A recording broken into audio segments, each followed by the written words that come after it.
আসসালামু আলাইকুম। সবাই কেমন আছেন? চলে আসলাম নতুন একটি রান্নার ভিডিও নিয়ে।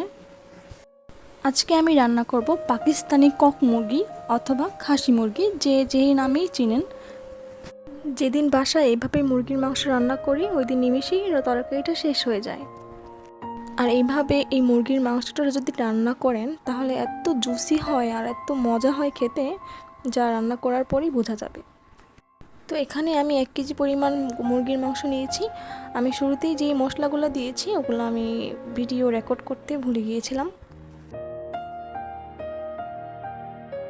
তো আমি বলে দিই আমি এখানে কি দিয়েছি। আমি এখানে 1 কাপের মতো পেঁয়াজ কুচি দিয়েছি, আর দিয়েছি 1.5 চামচ হলুদের গুঁড়া, আর 1.5 চামচ মরিচের গুঁড়া, আর দিয়েছি 1.5 চামচ লবণ, আর আদা আর রসুনের পেস্ট দিয়েছি 2 চা চামচ, আর সরিষার তেল আর সয়াবিন তেল মিলে আমি 4 টেবিল স্পুন দিয়েছি।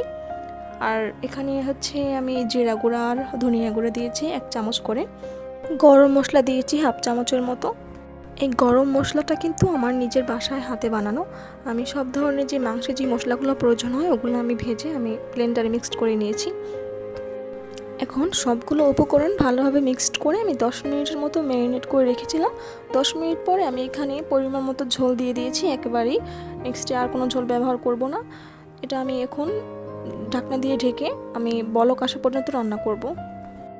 এই তো বলক চলে এসেছে। এখন আমি চুলার আঁচটা একদম লো হিটে রাখবো। লো হিটে আমি মাংসটা রান্না করব, তাতে করে আমার এই মাংসটা একদম জুসি হয়ে যাবে আর হচ্ছে খুব ভালোভাবে সিদ্ধ হবে।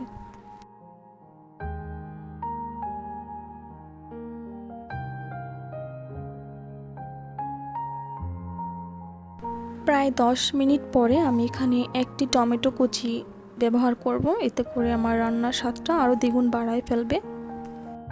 এখন আমি মাংসটা 30 থেকে 40 মিনিটের মতো রান্না করব। যেহেতু এটা খাসি মুরগি বলা হয়, মাংসটা একটু শক্তই থাকে। খুব বেশিক্ষণ না রান্না করলে কি হয়, ওরকম সফট হয় না। 5 থেকে 10 মিনিট পর পর আমি ঢাকনা উঠিয়ে একটু নেড়ে উল্টিয়ে পাল্টিয়ে দিয়েছিলাম। প্রায় 30 মিনিট পরে আমি এখানে আমার যেই হোমমেড গরম মশলা গুঁড়া ছিল ওটা আমি আরও 1/2 চামচ ব্যবহার করব, আর সাথে হচ্ছে টালা জিরা গুঁড়া দিয়ে দিলাম 1.5 চা চামচ। ওটা দিয়ে আমি আরও 10 থেকে 15 মিনিট আমি রান্না করব।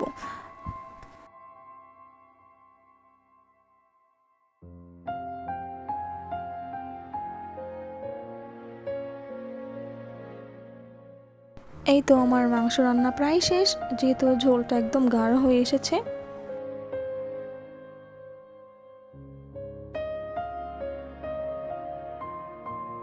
এইভাবে বাসায় মুরগির মাংস রান্না করুন আর শ্বশুরবাড়ির সবাই মন জয় করে নিন। ধন্যবাদ।